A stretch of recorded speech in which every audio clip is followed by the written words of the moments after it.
here are some books that I think I will enjoy. Are they going to be 5 stars? Not sure, but I think I will enjoy them, even if it's just a 4-star.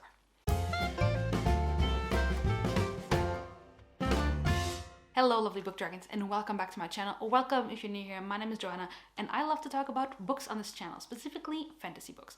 So today I decided I was gonna pick some books off my shelves that I think I will really enjoy, and I gave myself a few criteria for this. It couldn't be a sequel, of course, because if I already liked the first book, there's a big chance I will like the second one, and they had to be by authors that I have never read from before, because I could have picked the next John Gwynne, The Shadow of the Gods, but I know I'm gonna love it because it's John Gwynne. So I didn't pick that. That doesn't count. I picked all authors that I've never read from before, and here are 5 books that I think I will enjoy. I'm not sure if I'll give them 5 stars, but at least a good 4-star. So let's talk about that. As always, I don't like to know much about the books that I read. I actually just hear about them a first time somewhere, and then I get them if I'm really interested in them, and then I kind of forget the synopsis, which is my preferred way of getting into it. But for the sake of this video, I'll try and read the synopsis for you guys, just so that we know what it's about. The first book is Godblind by Anna Stevens. All I know but from this one is that it is a grim, dark series, and I own the whole trilogy, and I hear it's grim dark. It is written by a woman, and I really wanted to read this. And the synopsis says, there was a time when the red gods ruled the land. The dark lady and her horde dealt in death and blood and fire. Already sounds good. That time has long since passed, and the neighboring kingdoms of Mureses and Wilpor hold an uneasy truce, the only bloodshed confined to the border, where vigilantes known as wolves protect their kin and territory at any cost. But after the death of his wife, King Rastoth is plagued by grief, leaving the kingdom of Wilpor vulnerable. Vulnerable to the bloodthirsty greed of the warrior king Lyris, the Dark Lady, High Priestess Lanta, and their armies in the mountains. So that is what this is about. I think I'm really going to enjoy this one. I don't know if I'm going to give it 5 stars, but I do think that this is going to be a series that I'm going to at least have a good time reading, and that will be a cool grimdark series to get to and when I'm in the mood for something like that again. Next up is A Traitor's Blade by Sebastian de Castell. I actually had started this one. I only read the first chapter or so, and I was reading it on my Kindle, and then I decided that I liked what I read, and then I wanted to get the paperbacks, which that's why we're here. But that's all I know, and I've already forgotten what I read, but I just remember being quite impressed with that first chapter. So here we are.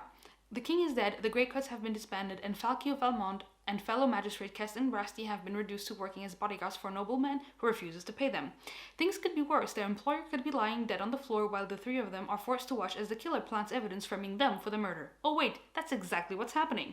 A royal conspiracy is about to unfold in the most corrupt city in the world, and it could mean the ruin of everything Falcio, Kest, and Brasti have fought for. If the trio want to unwind the conspiracy, save the innocents, and reunite the Greatcoats, they'll have to do it with nothing but the tattered coats on their backs and the swords in their hands, because these days every noble is a tyrant, every knight is a thug, and the only thing you can really trust is a traitor's blade. That sounds so cool. It also sounds like it'll be humorous, which is not something you have a lot of in fantasy, so I can't wait to get to this. This is though a 4-book series, and the books only get bigger as we go along, which is why I haven't started it yet, but I do think that I will enjoy this one a lot. Next up we have The Unbroken by C.L. Clarke. This is a desert fantasy from what I know, and I've heard quite a few people rave about it. This is a new release from this year, and I am very excited to get to it. Look at this cover. That alone is so stunning, but that's not why I think it's going to be 5 stars. Let's read you the synopsis. Terrain is a soldier. Stolen as a child and raised to kill and die for the Empire, she owes loyalty only to her fellow conscripts. But now she has been sent back to her homeland to stop a rebellion, and the ties of blood may be stronger than she thought.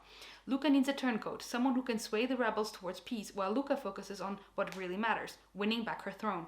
Through assassinations and massacres in bedrooms and war rooms, Terrain and Luca will haggle over the price of a nation, but some things aren't for sale. This just sounds like it's going to be so much fun, and these 2 characters coming together, I hear it's LGBT, and I'm just very excited to get to this. I love desert fantasy. It's one of my favorite settings to read in, and I decided to put this one on here because I do think that I'm gonna really enjoy this one, and if so, I think the second book should be coming out somewhat soonish, so you know, I'm excited. Switching gears and going to another setting that I love, and that is Asian inspired fantasy, like books set in countries that are inspired by any Asian country, and that is We Ride the Storm by Devin Matson. This one, I love the covers. I've heard Patrick read and review them, and that's it. But I am going to be buddy reading this one with Andrew over at Andrew's Wizardly Reads sometime soon, maybe in December. So I'm very excited for this one. I love Asian inspired fantasy. It's one of my favorite things to read about, and that's why I think this is going to be a 5-star. So much so that I already bought the sequel. As an empire dies, 3 warriors will rise. They will have to ride the storm or drown in its blood. The Kizian Empire is divided, held together only by the will of the god emperor. When an act of betrayal shatters an alliance with the neighboring land of Chilte, all that has been won comes crashing down. Now, as the fires of war spread, a warrior, an assassin, and a princess must chase their ambitions no matter the cost. War built the Kizian Empire, and now war will tear it down. That sounds incredible. It sounds so good. The 3rd book just came out of this. It's going to be a quartet if I'm not mistaken. I can't wait to get to this. It sounds just so good. And the last book on this 5-star predictions is The Bone Shard Daughter by Andrea Stewart. I just love this cover, and this sounds so unique and so fun, and I hear there's animal companions in here, and when there's animal companions there's a big chance that I'm gonna love it, which is why it's in this prediction. The Sukai dynasty has ruled the Phoenix Empire for over a century, their mastery of bone shard magic powering the monstrous constructs that maintain law and order. But now the Emperor's rule is failing, and revolution is sweeping across the Empire's many lands. Lin is the Emperor's daughter, but a mysterious illness has stolen her childhood memories and her status as heir to the Empire. Trapped in a palace of locked doors and old secrets, Lin vows to reclaim her birthright by mastering the forbidden art of bone shard magic. The mysteries behind such power are dark and deep, and wielding her family's magic carries a great cost. When the revolution reaches the gates of the palace itself, Lin must decide how far she's willing to go to claim her throne and save her people. Sorry if anything looks different, I just had my physical therapy while I was filming this video, and then now I'm finishing it out. So, what we see that all of these have in common is that there's like some rebellions, some empires, and wars. And so I do like that kind of stuff, rebellions and people having to sacrifice themselves maybe for the empire. So that is why I think I'm gonna love all of these. These all sound incredible. So we have some settings I really like, which is these two. Like, I love desert fantasies and Asian inspired fantasies. These sound incredible for that reason. This one just sounds like a ton of fun, and I've known a lot of people who really like this, so that's why this one is on here. This one because it is a subgenre of fantasy that I really like. I love grimdark, so this could be a favorite. And this one because it just sounds so cool. Some people that I really trust with their reviews have really enjoyed this one, and it has animal companions. So that is why all of these should work for me. So let me know in the comments down below if you have read any of these, and if you think that I will enjoy them, and how you enjoyed them, if you liked them, if you didn't like them. So that is going to be it from me today. If you enjoyed this video, don't hesitate to like, comment, and subscribe, and I will see you very soon with another video. And until next time, happy reading. Bye guys.